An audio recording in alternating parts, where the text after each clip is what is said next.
Hello guys, welcome to आश्रम study. मेरा नाम जितेंद्र कुमार है और मैं आपको राजस्थान की हिस्ट्री पढ़ा रहा हूँ। लास्ट अपन ने देखा था कि राजस्थान की एकीकरण से पूर्व 19 रियासतें, 3 ठिकाने और एक केंद्र शासित प्रदेश अजमेर था। तो दोस्तों, उन 19 रियासतों में से जो सबसे प्राचीनतम रियासत थी, जो सबसे प्राचीनतम रियासत थी, वो थी मेवाड़। इसका उद्भव लगभग 7वीं शताब्दी में हुआ था और इसे हिंदुआ सूरज भी कहते थे। वो डिटेल में आपको मध्यकालीन सभ्यता में पूरा बताऊंगा आपको। और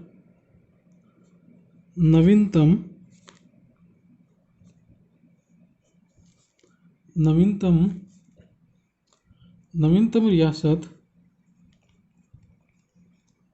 थी, नवीनतम रियासत झालावाड़ थी। और दोस्तों, सबसे बड़ी रियासत मारवाड़ थी और सबसे छोटी रियासत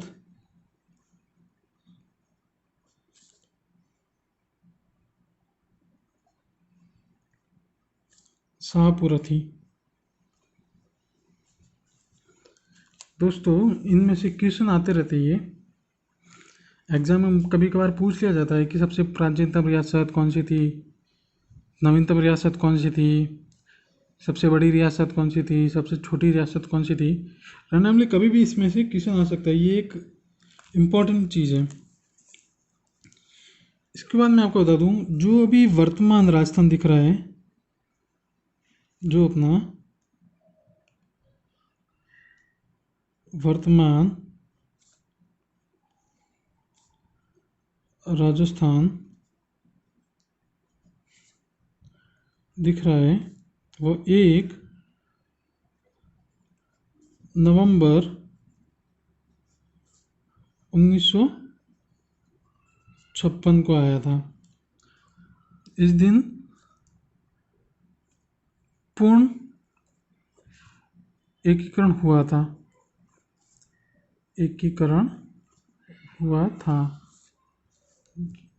ठीक है दोस्तों। और दोस्तों, जो एकीकरण में कितने चरण हुए थे, ये भी पूछ लिया जाता है। तो राजस्थान के एकीकरण में चरण कितने हुए थे दोस्तों? 7 चरण। 7 चरणों में अपना राजस्थान का एकीकरण पूर्ण हुआ था। क्योंकि दोस्तों, ये 7 चरण इसलिए लगे क्योंकि अपने यहाँ पे सारी रियासतों के जो राजा थे, वे अपना राज्य एक स्वतंत्र रखना चाहते थे। तो उनको समझाइश करके अपने भारत संघ में विलय करवाया, क्योंकि हर एक राजा चाहता था कि उसका राज्य सलामत रहे, स्वतंत्र रहे और उसके अधीन रहे। और एकीकरण के पश्चात भारत सरकार के नियम लगते और उनके अधीन कुछ संविधान का पालन करना पड़ता। इसी कारण वे नहीं हो पा रहे थे। वे कह रहे थे अलग रहें, लेकिन रियासत विभाग के मंत्री सरदार वल्लभ भाई पटेल जी की समझदारी से ये सब तय हो पाया और सारी रियासतें एक हो पाई। दोस्तों मैं आपको एक झलक दिखा दूं कि वो 7 चरण कौन कौन से थे, एक झलक मैं आपको बता दूं। इसके बाद डिटेल में अपन को पढ़ना ही है। जैसे पहला जो चरण था वो मत्स्य संघ के रूप में हुआ। इसमें दोस्तों अलवर और धौलपुर के आसपास के जितने भी बड़ी रियासतें थी उनको एक किया गया, उनका एकीकृत होगा। दूसरा जो चरण हुआ उसको अपन राजस्थान संघ या अपन पूर्वी राजस्थान के नाम से जानते हैं। तीसरा जो चरण था संयुक्त राजस्थान। दोस्तों राजस्थान संघ में उदयपुर रियासत को एक कर दिया गया। मेवाड़ रियासत के आसपास के जितने भी ठिकाने थे उनको एक कर दिया गया। संयुक्त राजस्थान में उदयपुर रियासत को जोड़कर संयुक्त राजस्थान बना। इसको अपन डिटेल में बताऊंगा मैं आपको। पांचवा चरण था, चौथा चरण सॉरी, वहत राजस्थान।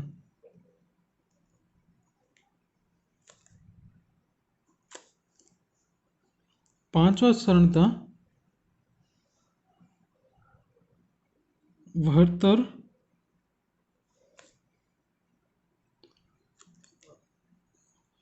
राजस्थान। और जो छठा चरण था वो था अपना राजस्थान। इसमें लगभग राजस्थान एक हो गया था, लेकिन कुछ इलाके को, कुछ क्षेत्र को बदलकर वर्तमान राजस्थान तैयार किया गया।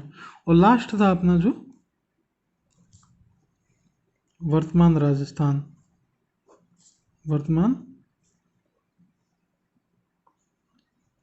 राजस्थान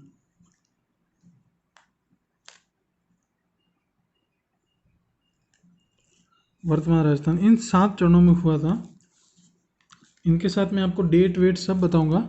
सॉरी दोस्तों नहीं दिखा दे रहा होगा, अब दिखाई दे रहा होगा।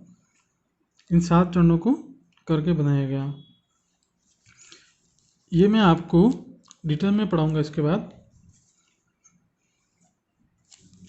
तो जो अपना पहला चरण था मत्स्य संघ, उसको लेकर अपन शुरू करते हैं। पहला आता है अपना मत्स्य संघ।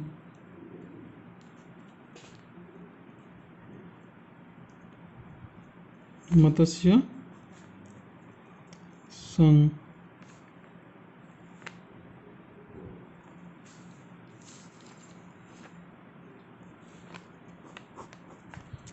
दोस्तों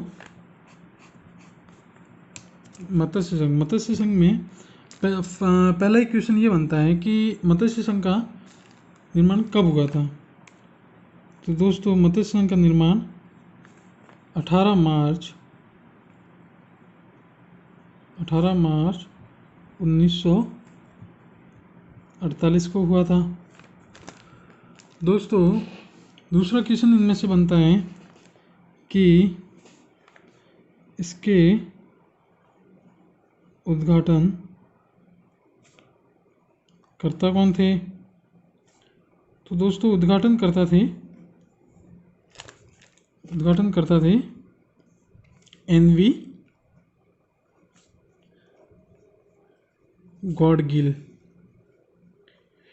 गॉडगिल इसके उद्घाटन करता थे। दोस्तों इसमें अगला क्वेश्चन बनता है कि इसमें कौन कौन सी रियासतें थी जो एक हुई थी, तो इनमें रियासतें थी अलवर,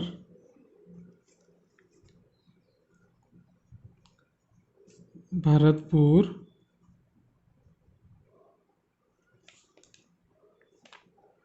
धौलपुर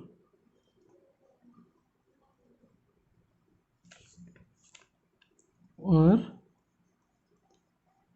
करौली। यह रियासतें थी।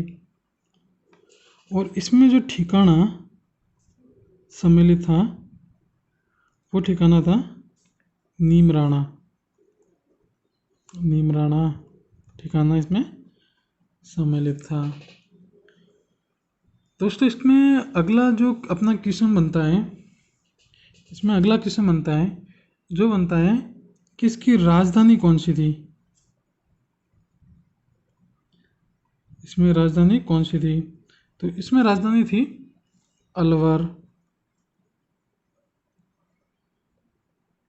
इसमें जो राजधानी रखी थी वो थी अलवर। फिर दोस्तों इसमें क्वेश्चन बनता है कि इसमें एक राज प्रमुख का क्वेश्चन बनता है।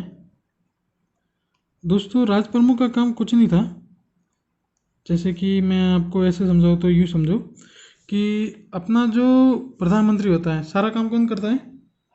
प्रधानमंत्री करता है। राष्ट्रपति जी का कोई काम नहीं होता है। राष्ट्रपति जी क्या करता है? देख रेख करता है कि ढंग से कोई काम हुआ है नहीं हुआ है, उनके सिग्नेचर चलते हैं। उसी तरह राज प्रमुख का कोई काम नहीं था। इन रियासतों को जब एक कर रहे थे तो रियासतों के राजाओं ने बोला कि हम एकीकृत में हिस्सा तो लेंगे लेकिन उनमें हमारा शासन चलेगा, हमें प्रमुख एक पदवी दी जाए। तो उनको खुश करने के लिए एक पदवी रखी गई जिसे राज प्रमुख कहा गया, वो राज प्रमुख कहा गया। तो इन चारों रियासतों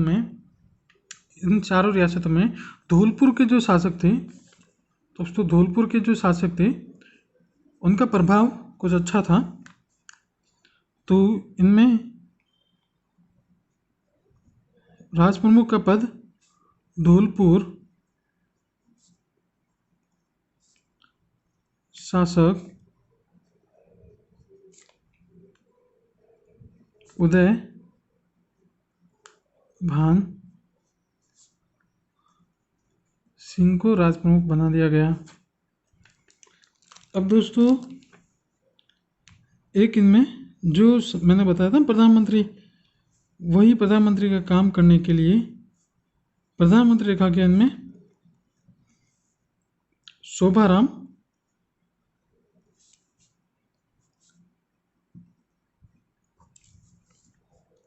कुमावत को।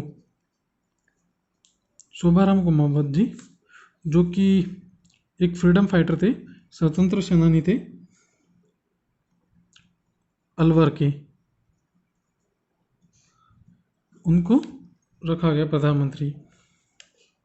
ऐसे करके मत्स्य संघ का निर्माण हुआ। और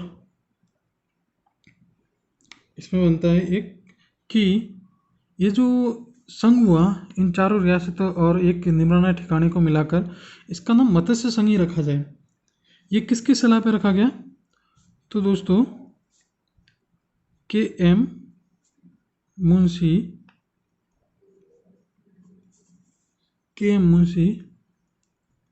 की सलाह पर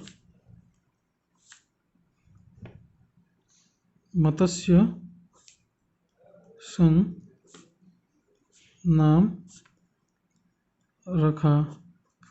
दोस्तों मोस्टली तो इनमें से क्वेश्चन आता है कि इसका निर्माण कब हुआ था।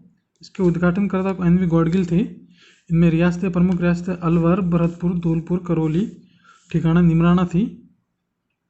राजधानी को अलवर रखा गया। राज प्रमुख धौलपुर शासक उदयभान सिंह थे। प्रधानमंत्री शोभाराम कुमावत जी थे और के मुंशी की सलाह पर नाम रखा गया। इनमें से मत्स्य संघ से इतने क्वेश्चन पूछे जाते हैं। अगर मत्स्य संघ के बारे में अगर ये सब पढ़ रहे हो, आप सिर्फ इतना सा पढ़ रहे हो, तो आपका मत्स्य संघ से उठने वाला क्वेश्चन कभी गलत नहीं होगा। तो दोस्तों अपना अगला है राजस्थान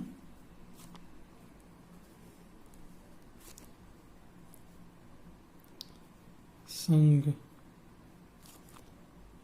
या अपन इसको पूर्वी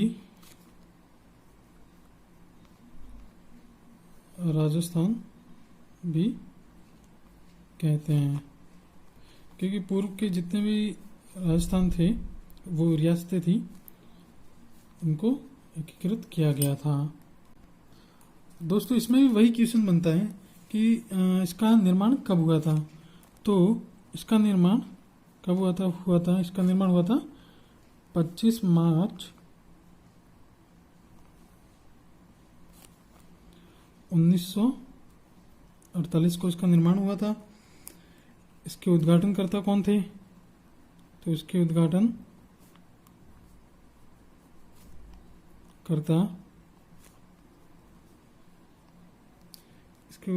कौन थे? इसके उद्घाटनकर्ता भी एनवी गॉडगिल थे। दोस्तों इसमें भी वही चीज कि कौन कौन सी रियासतें सम्मिलित थी। तो दोस्तों इसमें जो रियासतें थी, झालावाड़ जो सबसे नवीनतम रियासत थी, कोटा, हड़ौती क्षेत्र भी कहते हैं, बूंदी,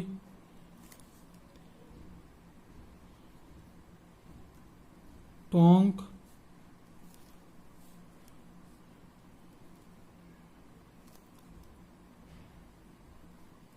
किशनगढ़,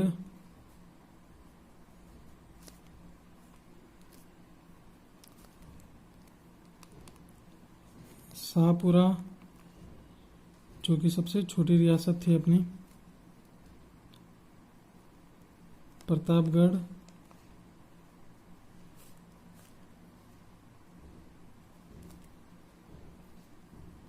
बांसवाड़ा,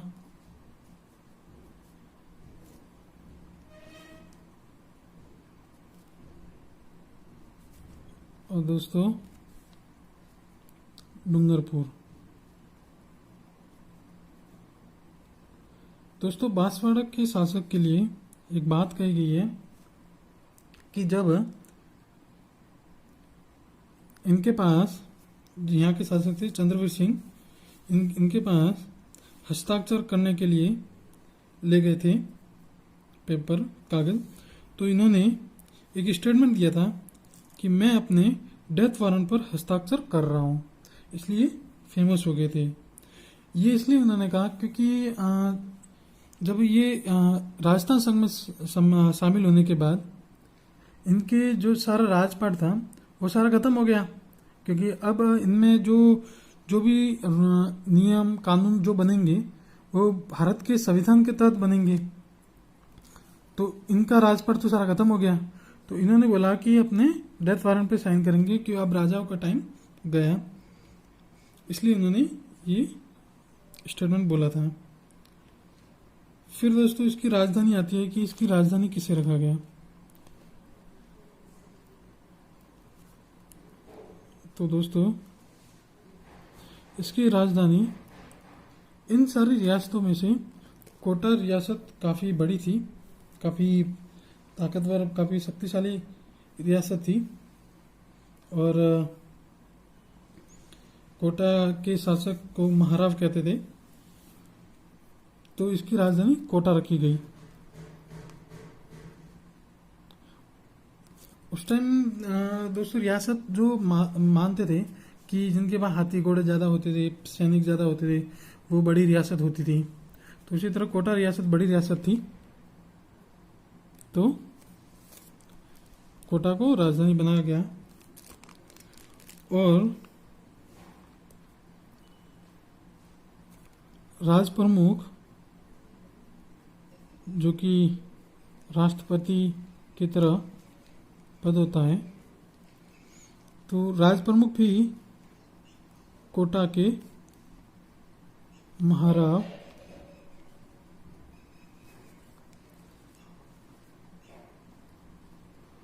भीम सिंह, भीम सिंह को बनाया गया। राज प्रमुख भीम सिंह बनाया गया। तो बूंदी के शासक नाराज हो गए, क्यों? बूंदी के शासक ने बोला हमें भी एक पदवी दी जाए ताकि हमारा भी राजपाट सही सलामत रहे। तो बूंदी के शासक को खुश करने के लिए एक वरिष्ठ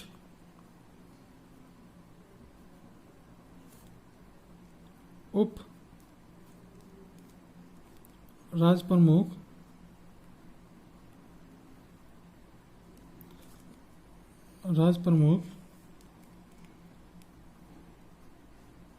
बूंदी के शासक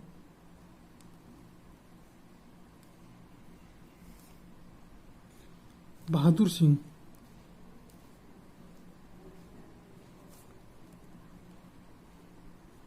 को बनाया गया। जब इनको बनाया गया तो डूंगरपुर के शासक बोले कि हमें भी कोई पदवी दी जाए। तो उनको कनिष्ठ उप राज प्रमुख की पदवी बनाई गई और वो पदवी दी गई डूंगरपुर के शासक लक्ष्मण सिंह जी को। डूंगरपुर के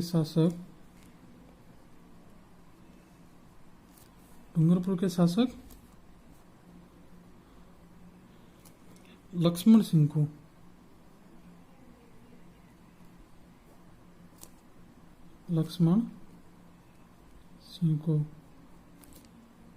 ये तो दोस्तों पदवी दी गई। इनका काम कुछ नहीं था, वही था कि एक पदवी देकर उनको खुश किया जाए, वही बात थी, दे दी गई।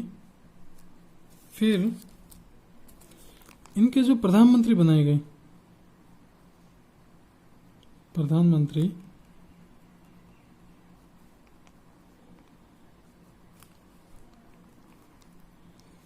वो बनाए गए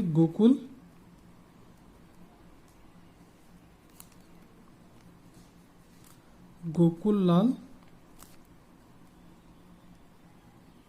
असावा को यहाँ का प्रधानमंत्री बना दिया गया। और दोस्तों इनमें जो एक इम्पोर्टेंट चीज होती है कि एक स्टेटमेंट मैंने आपको बताया कि बांसवाड़ा के शासक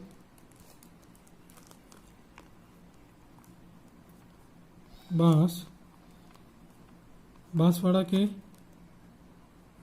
शासक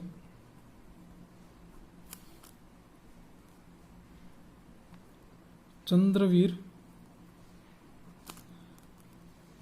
सिंह ने एक स्टेटमेंट दिया था। वो स्टेटमेंट था, मैं अपने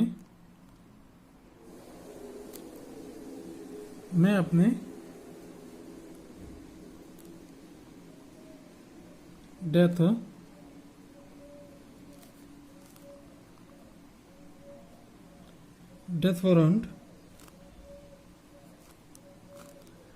वारंट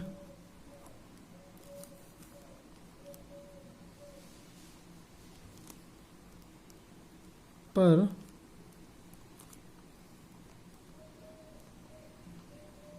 हस्ताक्षर कर रहा हूं। मैं अपने डेथ वारंट पर हस्ताक्षर कर रहा हूं। ये एक फेमस स्टेटमेंट दिया है इन्होंने। इसके बारे में पूछ सकते हैं कि ये डेथ वारंट, ये जो स्टेटमेंट दिया गया कि मैं अपने डेथ वारंट पर हस्ताक्षर कर रहा हूं, ये किसने दिया? तो चंद्रवीर सिंह जी ने दिया। फिर इसमें प्रधानमंत्री भी पूछ सकते हैं, गोकुल लाल असावा जी। और दोस्तों ये जो 3 पद है, इनके बारे में एग्जाम में कभी कभी पूछ लिया जाता है। मैंने 1-2 एग्जाम के पेपर देखे हैं, उनके सॉल्यूशन देखे हैं। तो उनमें क्वेश्चन पूछा गया था कि राज प्रमुख, वरिष्ठ उपराज प्रमुख, कनिष्ठ उपराज प्रमुख, इन तीनों में से कोई भी क्वेश्चन पूछ सकते हैं इसमें से।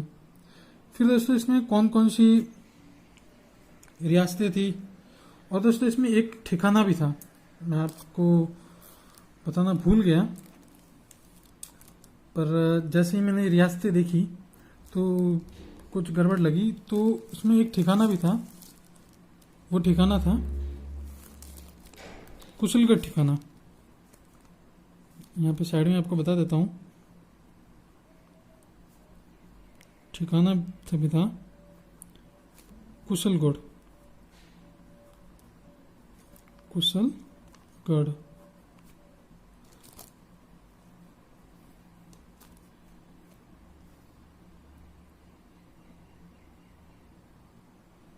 ये कुशलगढ़ ठिकाना इसमें कर लिया गया था। दोस्तों ये सारी चीज़ें आप इसी ढंग से लिखना और इसी ढंग से याद करना। नाम याद रखना, पहले तो पूर्वी संघ, पूर्वी राजस्थान, राजस्थान संघ या पूर्वी राजस्थान, फिर कब बना, फिर हेनरी गॉडगिल जिसके इसके उद्घाटन करता थे।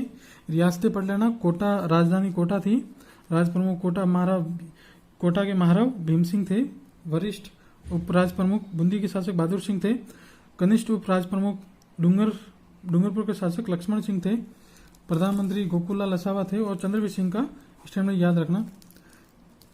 दोस्तों आज के लिए इतना ही काफ़ी है।